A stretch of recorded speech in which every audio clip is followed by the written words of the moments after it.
from political science to sociology, anthropology, psychology, and economics. Lots of different programs, including one of what I think is the most innovative in this school right now, which is the community change program. And I was thinking about kind of three things. I mean, this community change program, and I learned from a couple of the students as we were waiting that this class is not in the community change program, it's in political science. But I thought it was interesting to learn that the class was called New York Politics. And then the very crafty Professor John Prinsky told the students on day number one that it's actually Activist New York. Is that right?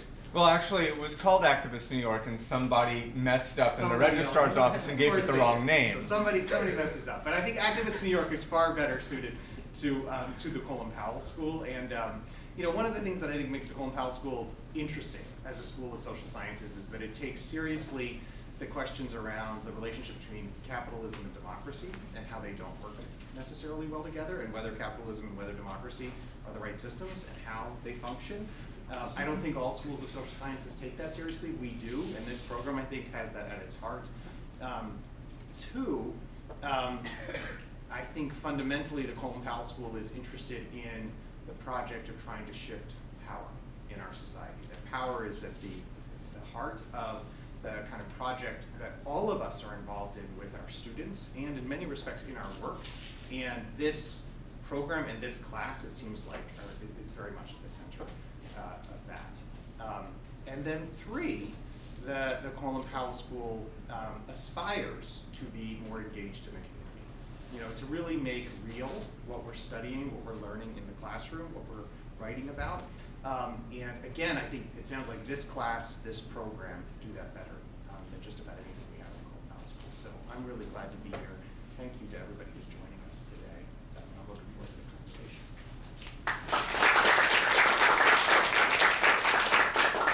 Thanks. And so again, before we begin, I want to acknowledge that we're meeting on land stolen from the Lenape people, and that in a sense, the struggles for dignity and justice that we're going to talk about today reflect a long history of their denial through violence, neglect, disease, and uprooting people from where they live. And I understand also that this isn't the most cheerful way to start a Saturday morning. But although a lot of what will be discussed takes place against a background that is constantly infuriating, there's a great deal of joy in the victories that are won, and especially when they're won by building power at the grassroots.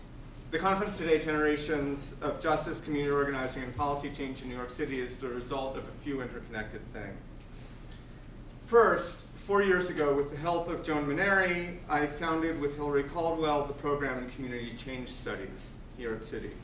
The program is a minor at the college in which students take courses on community organizing, community-based research, and do an internship with a community-based organization, usually around organizing or work that supports organizing directly. There were two logics that drove the founding of the minor. First, as a professor in political science, it became increasingly clear that we don't really have a place in the curriculum to learn about the enormous field of grassroots politics in New York City. Second, this field, community organizing, but also a wide range of other activities that support grassroots social change, hires people who want to change the world. Moreover, groups in this field are hungry for students who come from the neighborhoods they organize in, largely neighborhoods of color, low and moderate income. Our students fit the bill. It seemed like a good match. Susanna Blankley, the gifted organizer of the Right to Counsel Coalition that won the right for low-income people to a lawyer in housing court, and formerly the executive director of Community Action for Safe Apartments, or CASA, in the Bronx, teaches community organizing for us. Last year, she told me that students, and even often early career organizers, don't always have a sense of the local history of the organizing on which they're building. And as someone who studies this, I decided to pilot a new course. This course, the second interconnected thing, is called Activist New York, with a nod to the exhibit at the Museum of the City of New York going by the same name. I'd originally thought that it would be good to do longer interviews with a selection of organizers in the city, and then with the people whom they trained or the people who trained them. In this way, we could trace generations of organizers and activists in New York, and maybe even arrange to keep the footage with the museum. As it happens with experimental courses, things shifted, and I thought that it would be better to try to have a public event so that members and staff of the groups whose organizers or founders or former organizers we decided to engage could take part in the conversation with our students. And we're also putting this, taping this and putting it online for people who are still interested, couldn't make it. There were some themes that have emerged from the course so far, and I know I'll be interested to hear them developed over the course of the day. But among them are how interconnected are the struggles around housing, workfare, homelessness, police accountability, immigrant rights, healthcare, LGBT plus rights, and a wide range of other issues. Another is that many organizers have been involved in many different activist spaces and movements, which over time seems to nourish the groups, and our panelists today reflect this. We began the semester with a large chart in tiny print of the grantees of the New York Foundation, a small foundation that funds a great deal of the organizing work in the city at any one time. From that, the students generated a list of groups they were interested in, and they researched the groups by gathering press on them and on the person I designated from each group to research. We then did two things. First, we mapped the group's alliances, but also the designated person's organizational involvements, so who they worked for, which boards they were on. And in this way, we visualized the many connections across the field of community organizing in New York and over 40, even 50 years of activity. And I'll just give you a glimpse of the kind of thing that we did, and then switch back because I can't vouch for its utter accuracy yet. But we basically, sort of mapped who's worked with whom and with what groups. And we'll switch back to that so that you're not like, oh, well. Another theme has been solidarity. Without getting too starry-eyed about it, this is a city in which, for all the ethnic and racial tensions among successive groups of immigrants, sexism, homophobia, transphobia, and general exploitation, people also stand up for one another and build strong, durable bridges across struggles.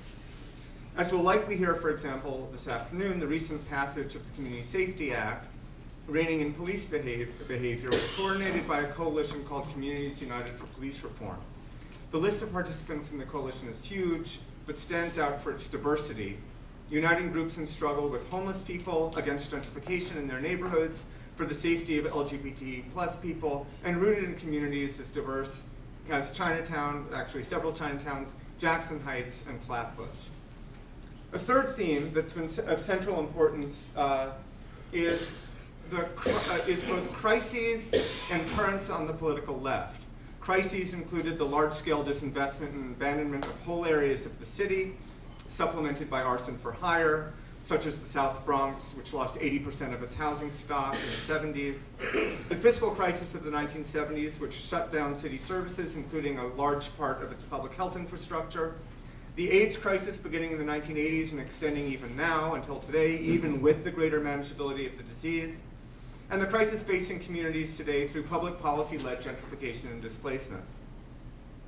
As for currents on the left, these included the Socialist Party's role in organizing tenants in the 1950s and the 1960s, the New Left and its opposition to the Vietnam War in the 1960s and early 1970s, and various anti-imperialist and Marxist currents that defined the freedom struggles for African Americans and Latinx people as necessarily part of the post-war decolonization and self-determination wave, making local base building a necessary part of a radical program. And these all mixed with other, sometimes less explicitly left-wing currents, as communities of various sorts came together to fight for their survival, even against long-term obstacles and attacks such as discrimination, segregation, redlining, and police violence. And finally, a fourth theme has been how utterly difficult these efforts have been, even in a city that is widely understood to be one of the more progressive cities in the US and more cosmopolitan cities in the world. Now we have the privilege of having three panels, two this morning and one after lunch. Our first panel will be on housing, the second panel on welfare, workfare, and homelessness, and the third on community safety and police accountability. Unfortunately, we've had two people call in sick on the last, on the second two panels. The first panel will have Harry Di Rienzo. They'll be reintroduced again from Banana Kelly, Ava Farkas from the Met Council on Housing, Jackie Del Valle, who's now Take Root Justice, but was the founder of CASA and has been with several other groups as well. And Melanie Wong, who's a lead organizer for the Chinatown Tenants Union with CAV, Organizing Asian Communities. On the second panel, we'll have Lynn Lewis, a founding executive director of Picture the Homeless, and Paul Getzos, who's the national director of the People's Climate Coalition, but was the founding executive director of Community Voices Heard. And then in the afternoon, we'll have Don Cow, who's the executive director of Project Reach, but also co-founder of the Audre Lorde Project, and David Galarza, who's a member of the Justice Committee. Now, as my students know, I can go on, so I won't. I'll just conclude with some words of thanks.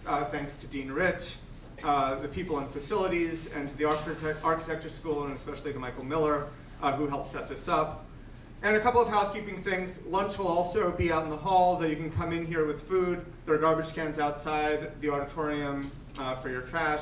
And there are restrooms at the end of the hall. If you just turn right when you leave here and then make another right, you'll see the signs to the restrooms.